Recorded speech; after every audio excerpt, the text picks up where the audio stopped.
Empezamos. El presidente de la República, Guillermo Lasso, ejecutó los primeros cambios en su gobierno al cumplirse los 100 días en el poder. Este jueves posesionó a 3 autoridades y entre ellos al nuevo director del Centro de Inteligencia Estratégica. Lasso hizo un fuerte llamado para evitar despilfarros en el sector público.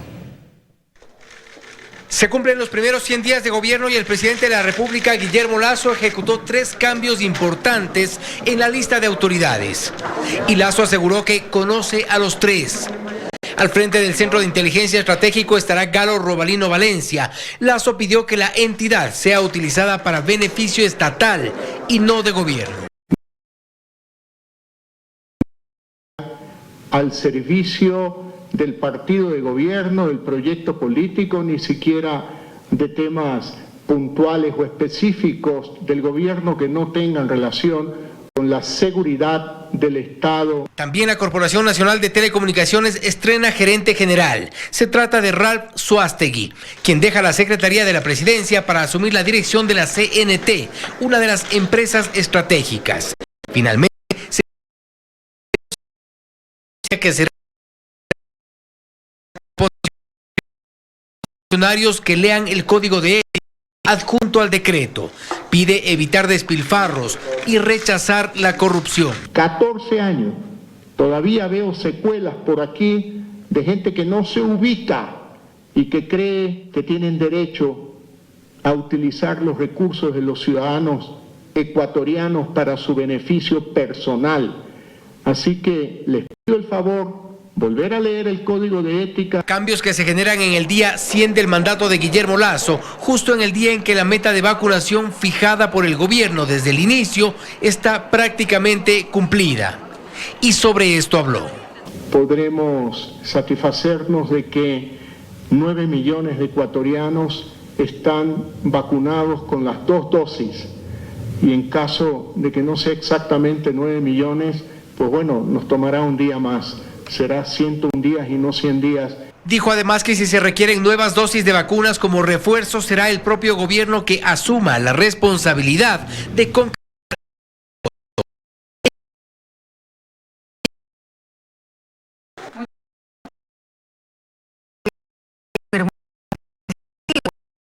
Reformar los términos en los que se brinda la protección y seguridad a los expresidentes y ex vicepresidentes del país. El documento señala que estos beneficios se brindarán únicamente a los expresidentes y ex vicepresidentes que se encuentren en el Ecuador periodos de 1 año y 6 meses, respectivamente. Estos plazos se podrán acortar o extender sobre la base del informe de riesgos que obligatoriamente se elaborará para el efecto. Según el presidente Lasso, el objetivo es optimizar y garantizar el buen uso de los recursos del Estado. Freddy Carrión acudió a la Asamblea Nacional para participar en el proceso de juicio político en su contra, pese a que su comparecencia estaba prevista para el 4 de septiembre. Se recibieron pruebas de descargo. Vamos por la información a la Asamblea Nacional. Andrea Samaniego nos cuenta más detalles. Hola, Andrea. Gracias, ¿cómo está? Muy buenas noches. Así es, Freddy Carrión solicitó a la Comisión de Fiscalización ser recibido y pidió algunas pruebas de descargo, entre esas su esposa, también un exfuncionario de la Defensoría del Pueblo, además de otras autoridades como el presidente encargado del Consejo de Participación Ciudadana y Control Social. Él tuvo también la palabra dentro de este proceso de defensa. Escuchemos el siguiente reportaje. El defensor del pueblo dejó por unas horas la cárcel para acudir a la Asamblea Nacional. Pidió ser recibido la presentación de las pruebas de descargo en el proceso de enjuiciamiento político que se sigue en su contra, sobre el supuesto incumplimiento de funciones cuando se trasladó hasta la casa del exministro de Salud en mayo pasado. Jamás he hecho mal uso de los bienes públicos, jamás. Me iban a entregar información, el listado BID, que tantas veces se había negado el Ministerio de Salud a entregármelo, pese a que exista una resolución judicial. Se me iba a entregar información relevante sobre casos de corrupción. Según el defensor, acudió y lo drogaron. Defensor, ¿y quién le drogó?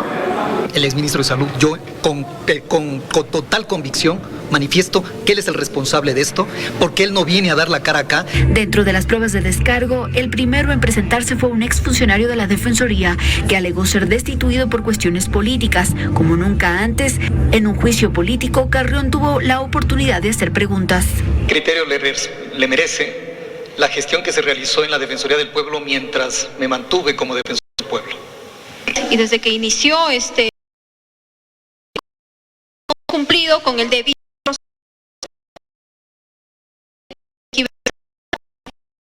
Luego, turno del esposo de Carrión, quien del linchamiento mediático y político. He conocido todo el expediente y el proceso de principio a fin y puedo asegurar a toda la ciudadanía que no hay ningún indicio que indique el supuesto delito de abuso o agresión.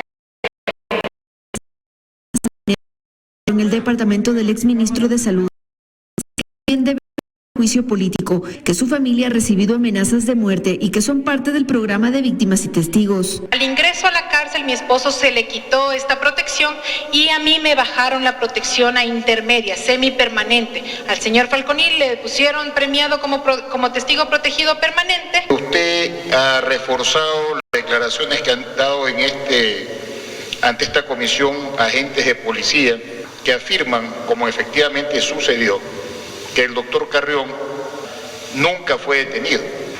Él se fue al domicilio de su sobrino esa madrugada y tiene razón, no fue detenido, nunca estuvo con resguardo policial. Así es, señor asambleísta. Los asambleístas miembros de la comisión escucharon con atención y agradecieron la información que se compartió por parte de la esposa de Carrión. Luego compareció el presidente del Consejo de Participación encargado para hablar sobre el proceso de subrogación en la Defensoría del Pueblo. Más de 28 pruebas solicitó Carrión a la Comisión de Fiscalización. En Quito, Andrea Samaniego, 24 horas. Y bien, no es sino hasta el 4 de septiembre que el defensor del pueblo tiene su oportunidad de defenderse ante la Comisión de Fiscalización, para lo cual tendrá 3 horas. Este miércoles está previsto que la fiscal general del Estado también acuda a ser parte de este proceso de investigación aquí en Nacional, en este proceso de juicio político. Esta es la información hasta ahora. Ustedes tienen más noticias. Muy buenas noches. Más noticias. Las extintas empresas públicas Yachay y Siembra y la Universidad Yachay suman otros 3 exámenes especiales ordenados por Contraloría, los 33 existentes. Este martes el Contralor subrogante recorrió la denominada Ciudad del Conocimiento. Llegar a la denominada Ciudad del Conocimiento, a la Universidad Yachay, genera pena. Son 3 edificios en obra muerta que nunca terminaron y otros 2 que, habiéndose concluido la construcción, la recomendación técnica fue que sea evacuado por aparentes fallas estructurales. 6 meses utilizaron los estudiantes como aulas. Sin embargo, en los 6 meses de uso en las gradas, el efecto vibratorio del uso de los estudiantes hizo que las fisuras se vayan haciendo más grandes. Y al tiempo que después de los 6 meses el fisuramiento ya preveía que se desaloje por seguridad de ellos. Eso es parte de los 33 exámenes especiales que ha ordenado Contraloría a la fase precontractual, contractual y de construcción de las obras. Y hace varios años ya se determinó responsabilidades civiles y penales. Y se determinaron responsabilidades civiles por 31.4 millones de dólares. Se estableció también un informe de responsabilidad penal. Y la consecuencia es de que estos edificios tienen daños estructurales que son muy difíciles de remediar o muy costosos, y por lo tanto la única solución de lo que me informa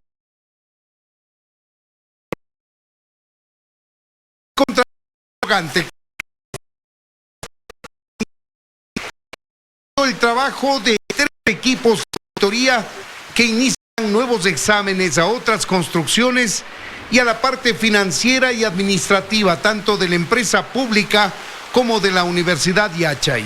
Se va a realizar un examen a lo que es las obras ejecutadas de soterramiento y de las vías que se construyeron aquí en la ciudad Yachay. También tenemos 2 exámenes especiales que se están realizando a las operaciones administrativas financieras, tanto de los recursos que fueron otorgados desde el 2017 al 2021 a la universidad y también a la empresa pública. Se trata de una subestación eléctrica, del soterramiento de cables y alcantarillado, dice el Contralor, que no se hizo porque primero se construyó la infraestructura y las vías de acceso con anticipos no devengados por empresas contratistas que fueron escogidas a dedo, pues fue bajo régimen especial. Lógicamente, para poder soterrar o hacer las alcantarillas tenían que nuevamente romper toda la vía que ya estaba construida para poder hacerlo. Por ese impedimento que tenían, los contratistas se quedaron con el anticipo y se dieron ampliaciones y finalmente pidieron ya la liquidación de los contratos. En 90 días más, la Contraloría deberá tener listos los borradores de los 3 informes para recibir descargos por parte de las empresas y exfuncionarios implicados en responsabilidades civiles y penales de existir. En Quito, Freddy Paredes, 24 horas. Post vacunación viene la reactivación económica y con ella el consumo de los productos hechos en el país. La corporación Mucho Mejor Ecuador y representantes de la industria ecuatoriana lanzaron la 3ª edición del Día del Orgullo Ecuatoriano.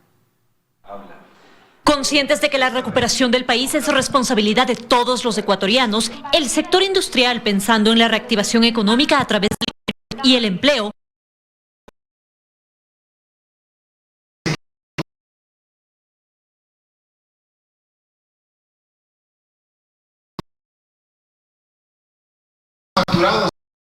nos hace bien a todos los sectores. El potencial de Ecuador se evidencia ante el mundo no solo en la calidad de su producción, sino también a través de los resultados de los esfuerzos de sus ciudadanos en varias otras áreas. La huella Mucho Mejor Ecuador destaca la calidad del producto ecuatoriano y avala lo hecho por empresas de todo tamaño que aportan al desarrollo del país. Hoy cuenta con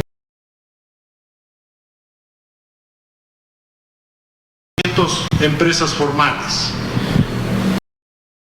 Más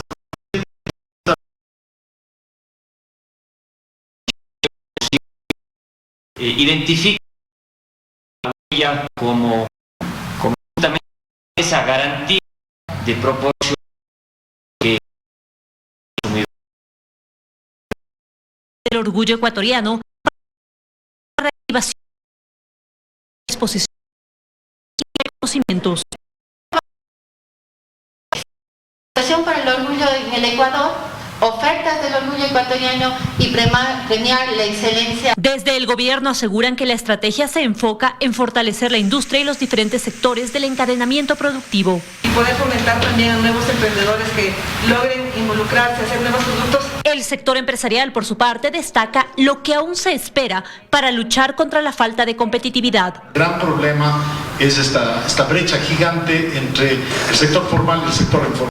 Estamos hablando de 12% de impuesto del IVA, estamos hablando de 5% de salida de capitales, estamos hablando de 25% de impuesto a la renta, estamos hablando del 15% de los trabajadores. El Día del Orgullo Ecuatoriano se conmemora el último viernes de septiembre, cuando llaman a vestir con orgullo los colores de Ecuador y a hacer conciencia de lo importante de consumir lo nuestro. En Quito, María Gracia Acosta, 24 horas. Atención, el presidente de la República dispuso el inicio de la venta del avión presidencial Legacy mediante el decreto ejecutivo número 180 firmado hoy. El mandato restringirá el uso del avión para situaciones especificadas. La venta Legacy estará a cargo del Ministerio de Defensa. Pascual del Chopo se excusó de ser embajador de Ecuador en España. Hace minutos la Cancillería, mediante un comunicado, informó que el ex dirigente del Partido Social Cristiano ha presentado su excusa formal para continuar en el cargo al que había sido nominado por el presidente Guillermo Lasso. La renuncia se produce luego de unas declaraciones emitidas por el Chopo a un diario español sobre un supuesto pago con fondos ecuatorianos al partido español Podemos, afín al expresidente Rafael Correa.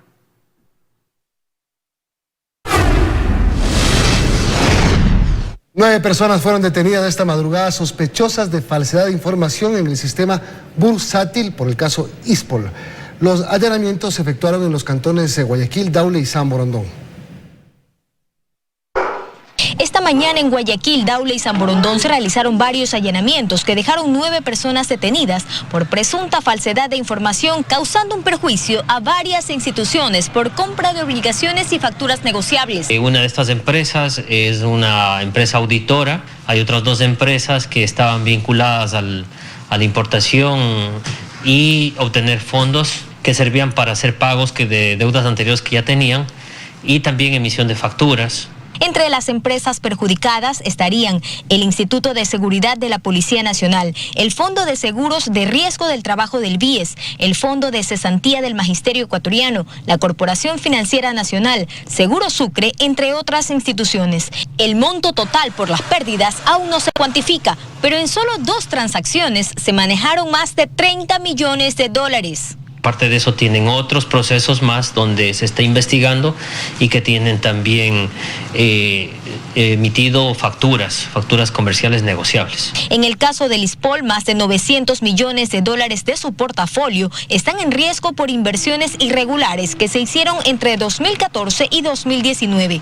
El dinero se destinó a 7 tipos de operaciones, entre las que figuran una permuta financiera, un reporto compacto de recompra y cesiones de derechos fiduciarios. En los allanamientos que se iniciaron desde las 6 de la mañana, se incautaron computadoras, teléfonos celulares y documentación relacionada al hecho investigado. La Fiscalía como la Policía Judicial hemos podido evidenciar este tipo de irregularidades dentro del mercado de valores. De lo que se conoce hasta ahora, de las 9 personas detenidas serían trabajadores de rango medio de las empresas investigadas. Los directivos ya salieron del país. La audiencia de vinculación de estas personas sería en horas de la noche. El operativo, en el que participaron unidades tácticas de la policía y agentes de la Fiscalía, se realizó tras una denuncia de la Superintendencia de Compañías. Joana Ramos, 24 horas. En 15 días el gobierno enviará una propuesta a la Asamblea para eliminar la tabla de consumo de droga creada durante el periodo del expresidente Rafael Correa. El anuncio lo hizo la ministra de Gobierno, Alexandra Vela. Es Roberto adicto a la H, consume desde los 15 años. La droga la conoció en el aula de clases cuando cursaba el 4º año. Cada vez que recae, su madre lo encadena. Así ha vivido gran parte de su adolescencia. Iván, en cambio, dejó todo botado: colegio, casa y hasta un trabajo, para pasarse las noches deambulando. Son el tipo de historias de jóvenes ecuatorianos que en los últimos años proliferaron. Como resultado, dice la doctora Julieta Sagñay, directora del programa Un Futuro Sin Drogas, de una decisión gubernamental, la tabla de consumo de drogas. He sido testigo de cómo los jóvenes les repetían a sus madres: es mi dosis personal, no pasa nada, es legal drogarse, mamá. Ocurrieron en la delincuencia y hoy en día los encontramos en la calle siendo parte de mafias. Entonces la tabla tuvo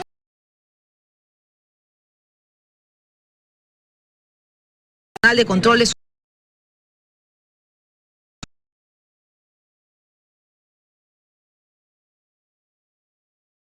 La persona puede portar hasta 2 gramos de pasta base de cocaína y no ser detenida, pues entiende que es dependiente de esa sustancia. O hasta 20 gramos de marihuana, 1 gramo de clorhidrato de cocaína y 0,1 de heroína. Y lo que desconoce la tabla es que el cerebro de los chicos no se conforma con el 0,1 gramo de heroína, porque el cerebro de un adicto va por más, no se va a detener ante ninguna tabla. Pero este martes la ministra de Gobierno hizo un anuncio importante. Dentro de los próximos 15 días enviaremos una propuesta para la eliminación de la tabla de consumo de drogas. Yo creo que es algo positivo porque se tiene que evitar el combate que se realiza todas las noches de manzana en manzana entre los proveedores del microtráfico de la droga, y la mejor forma de hacerlo es eliminando esta tabla. Pues en la práctica no funcionó como una herramienta para diferenciar a los consumidores de los traficantes. Desembocó en una explosión del crimen organizado y el narcotráfico en territorio ecuatoriano. Hay que tener en cuenta que cuando hay un fenómeno de narcotráfico, empieza la droga a quedarse dentro de la sociedad ecuatoriana y como consecuencia de eso incrementa el consumo. En Ecuador la tasa de consumo de drogas ha llegado hasta 200 toneladas al año, como en su momento precisó también la ministra de Gobierno, Alexandra Vela. Luisa María Heredia, 24 horas.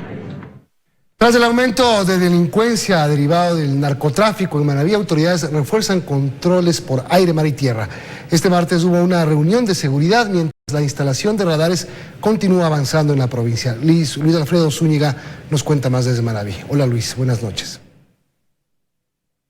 Así es, ¿cómo están? Muy buenas noches. Manabí se está blindando contra el narcotráfico. Se están realizando operativos militares y policiales en las calles. Se está también realizando la instalación de radares y otras acciones para evitar que la droga continúe ingresando a esta provincia. El detalle en el siguiente reportaje.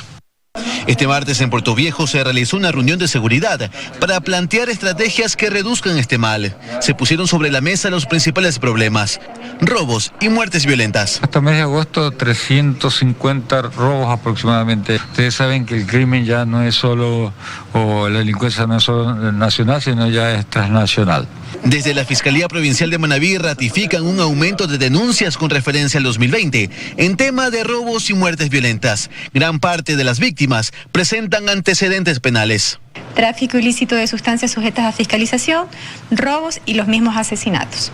En Manta, en Chone, en El Carmen, incluso Pedernales. Esto lleva a sospechar que las muertes violentas corresponden a guerra entre bandas por microtráfico y pugna de territorios. En esta provincia, por vía aérea ingresan avionetas con droga desde el mar, pasan por detrás del Cerro Montecristi y llegan a pistas clandestinas en varios cantones de Manabí e incluso Guayas. La semana anterior se pudo detectar 40 zonas que podrían ser utilizadas como pistas clandestinas para el narcotráfico. Por ello se aceleran los trabajos para la instalación del radar en el Cerro Montecristi. El acceso hasta la cima del cerro, donde estará ubicado el radar, está totalmente terminado. Nuestra proyección tenemos hacia las playas y tendríamos el control para poder impedir el ingreso de los... Dejaron los operativos con 3.000 militares la semana anterior en Manabí. Autoridades han señalado que se realizarán más despliegues similares, algo que ven con buenos ojos los alcaldes. Total, yo creo que hay que seguir con eso. Hoy todos tenemos que intervenir. Son 106 muertes violentas en lo que va del año en Manabí y más de 24 toneladas de droga incautadas por aire, mar y tierra. Es así como se están fortaleciendo esfuerzos para detener el narcotráfico en esta, una de las provincias más conflictivas. Tras los resultados obtenidos, las autoridades han indicado que los operativos van a continuar en las calles y en el mar para evitar el ingreso de droga a esta provincia. Ustedes continúan con más en Estudios. Muy buenas. Seguimos, amigos. La ministra de Salud llamó la atención a los municipios y a la ciudadanía por incumplir las medidas de bioseguridad. Dijo que de nada servirán los esfuerzos en la vacunación del gobierno si la gente no se cuida mientras acechan variantes aún más contagiosas que la Delta. En medio del reconocimiento por haber superado los 8,4 millones de personas totalmente vacunadas en el país, la ministra de Salud llamó la atención a la ciudadanía y a los municipios por el incumplimiento de las medidas de bioseguridad. Fiestas, hemos visto reuniones con cientos de gentes sin mascarilla, sin mantener la distancia social, lo cual predispone a que pese a todos los esfuerzos que está haciendo el gobierno nacional con el plan de vacunación que ustedes ven que es tan exitoso, si la ciudadanía no se cuida, si ustedes no se cuidan, si no cuidan a sus seres queridos, a sus amigos, a sus colegas, vamos a tener brotes. Recordó que hay nuevas cepas que acechan, aun cuando la tendencia de la variante Delta disminuye. Vamos a tener brotes no solo de Delta, sino de otras variantes más contagiosas que ya están apareciendo en otros países en todo el mundo. El esfuerzo no solamente puede ser del gobierno, no puede ser solamente de las Fuerzas Armadas o del Ministerio de Salud Pública. El esfuerzo tiene que ser de los ciudadanos. Se solicita a los GATS que mantengan controladas las acciones de salud pública, como cumplimiento de los aforos. Explicó también que a partir de septiembre comenzarán a vacunar nuevamente primeras dosis desde los 12 años y dijo que pronto aspiran a tener a la población objetivo vacunada. Pero nosotros tenemos calculado que aproximadamente para noviembre o diciembre ya tendremos vacunada toda la población. Además, la ministra informó que a partir del 10 de septiembre comenzarán a abastecer de medicamentos a las unidades médicas a su cargo. La situación ha sido crítica. Hemos encontrado hospitales que tienen el 30% de abastecimiento. En general, en promedio, tienen más o menos el 50% de abastecimiento. Nosotros también vamos a encargarnos de la adquisición de los insumos médicos. Esto se enderecerá en una segunda fase. Primero hemos hecho esta compra emergente, han sido enviados a la Contraloría General del Estado para que den su pertinencia y podamos continuar. Así adquirirán 124 fármacos que requieren rápidamente y darán prioridad a 135 hospitales en el país, con un presupuesto de $43 millones. En Quito, María Gracia Acosta, 24 horas.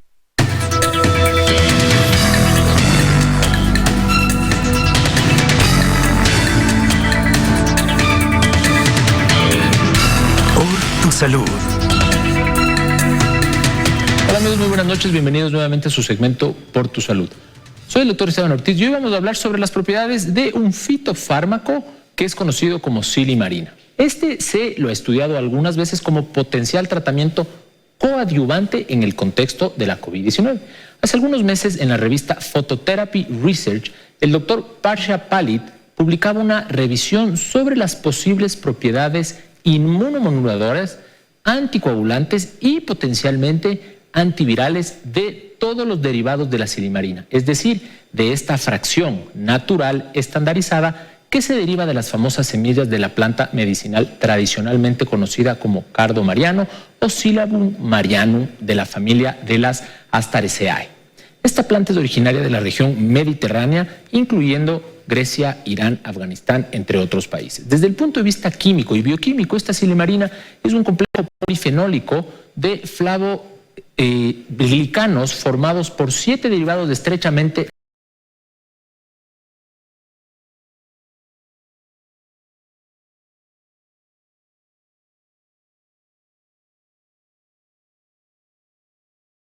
derivan de la taxofilona. En esta revisión de la literatura que se publicó en esta revista, los investigadores han descrito que podría tener un potencial efecto en el contexto de la pandemia de la COVID-19, siempre y cuando nosotros entendamos cuál es el rol de los fitofármacos, es decir, productos naturales que vienen de las plantas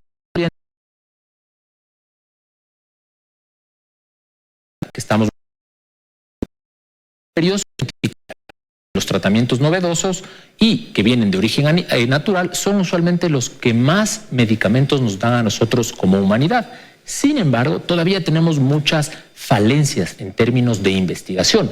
Todavía faltan ensayos clínicos bien controlados que determinen una relación causa-efecto.